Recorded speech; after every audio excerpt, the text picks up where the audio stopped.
muito sendo divulgado, né? As pessoas porque divulgando ciência, demais. né? Assim, eu gosto de vir muito aqui no podcast, né? Trocar essas ideias. Quebrar um pouco, né? Porque a gente fica muito naquela física do...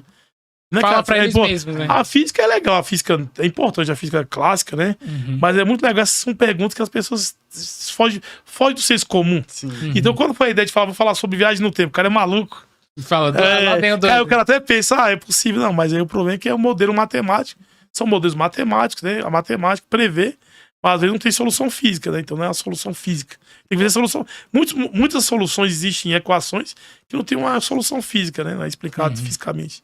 Eu acho que é isso que deve ser muito doido. O tanto de coisas que, por exemplo, que ainda não consegue ser identificada aqui nesse gravitão. O gráviton, mas só que tem modelos matemáticos que descreve o gráviton. Já. Isso que deve ser o que mais desperta, tipo, pra continuar estudando e falar assim, mano, eu preciso descobrir e entender como é que Exatamente. funciona isso. Tantas leis da natureza que a gente ainda simplesmente não sabe como funciona, né? Só existem. Exatamente. Então aí, só que aí... então a gente já tem, por exemplo... outro detalhe. Uma maneira também de você fazer viajar no tempo é uma partícula. Seria você pegar uma partícula que viaja no tempo, no acelerador. Por quê? Você pega uma partícula, acelera ela com um campo magnético, então ela faz a curva. Então com velocidades muito altas. Então uma partícula viaja no tempo. É por isso que quando você vai ver alguns filmes assim, eles relatam quando vai passar em coisas de viagem no tempo, sempre é um tubo, ou aquele negócio meio círculo, mais exatamente. Tirando dessas ideias. Né? Essas ideias. Tem uma formiga lá, uma formiga. Não, é muito doido. Diminuir a massa dele. Tem um agora a massa não é a massa, tem que tomar cuidado. Quando você viaja na velocidade da luz, não é que a sua massa toma energia, não é a massa, é a massa de inércia. Isso. Que aí, para altas velocidades, a massa do corpo é uma coisa. Sua massa é a mesma. Que vai mudar é chamado massa de inércia. E o que seria isso? A massa de inércia seria o quê? Seria a massa responsável pela desaceleração. O que é inércia? O que é o conceito de inércia, né?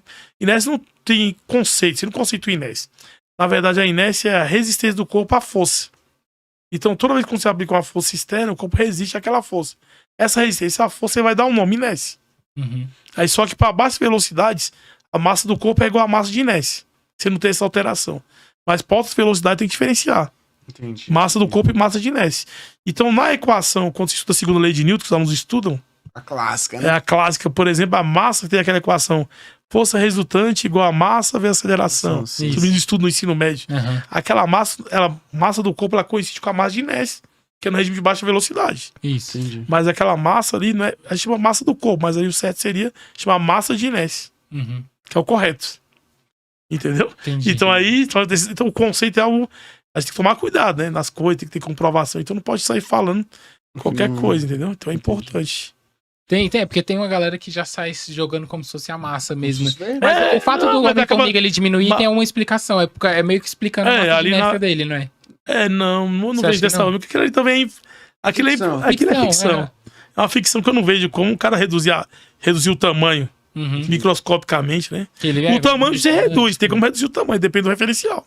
Se estiver muito distante de você, vai reduzir o tamanho. É o que o visual vai diminuir.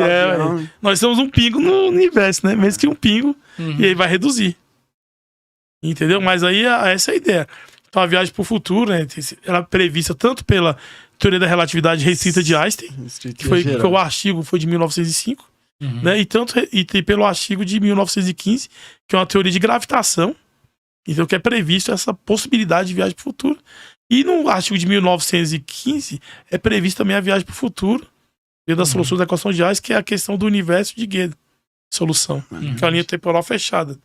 Né? Que é, na verdade chama time-like. Então isso é tempo, tipo tempo. Tipo tempo. Chamado CTC, que chama na física. CTC. Curva, tipo tempo, né? Já vou chegar na roda de conversa falando. Curva CTC. Então tem que existir uma curva CTC. Tem que existir uma coisa. Aí pela você TC o cara consegue essa ideia de viagem, né? Mas aí não fique triste, não, que às vezes qual é um dos caras, né? Tipo, sei lá, o meu passado não foi bom, eu quero mudar ele. Quero mudar meu passado? Não tem como, entendeu? Começa a mudar agora, né? Muda o futuro, então. O futuro, exatamente. Então, não, nem futuro, não.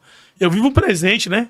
Que esse negócio de futuro, eu não penso no futuro, eu vivo hoje. Amanhã não existe, né? Eu vivo hoje, né? Agora eu não penso em futuro nem passado, né? Se você for olhar, eu tô vivendo aqui, ó. A única coisa que existe é o presente. Mas a única coisa que existe mesmo é o presente. O passado também não existe. E o futuro, Eu até brincava quando eu dava de ótica, eu falo que são projeções no passado pra mim. Aí sim, eu tô vendo vocês em milhares de segundos, né? Estão refletindo a luz, tô vendo você no passado. Só que é tão rápido que dá a ideia de tempo real. Que tá acontecendo real, né? Mas vocês são o quê? Uma projeção em milhares de segundos. Vocês todos aqui assistindo. É uma projeção em milhares de segundos. Até a galera que tá assistindo lá. Aí, galera, meus alunos que estão vendo aí, ó. Vocês são uma projeção em milhares de segundos. Até eles ainda tem um delay da internet. Aí eles montam um pouquinho mais atrás no passado. Exatamente, entendeu? Pensando dessa forma.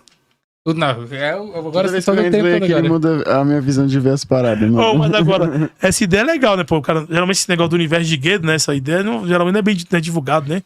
Porque pra estudar a teoria... Pô, o cara quer estudar, vamos supor, eu quero estudar relatividade. Então, Einstein é o cara, né?